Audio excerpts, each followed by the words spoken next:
Zcal versus Tidycal versus Calendly. Best appointment setting calendar.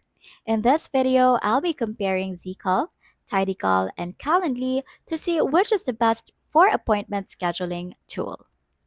So to get started, Calendly is the most well-known. Great interface, lots of integrations, and perfect for professionals, but it gets pricey fast for teams. Tidycal is a cheaper alternative with lifetime pricing options.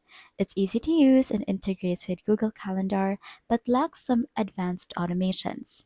Zcal is the newest with a slick IU and free core plan. It is more personal and lets you add custom branding and intro videos to bookings. If you want the most features, go for Calendly.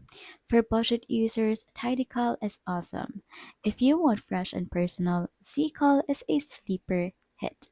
However, one of the biggest factors when choosing your project management system or tool is whether your co-workers or co-employees are working with the same project management tool. That way, integration, workspaces will all be in one space. And that is my review of Sickle, Tidycal, and Calendly.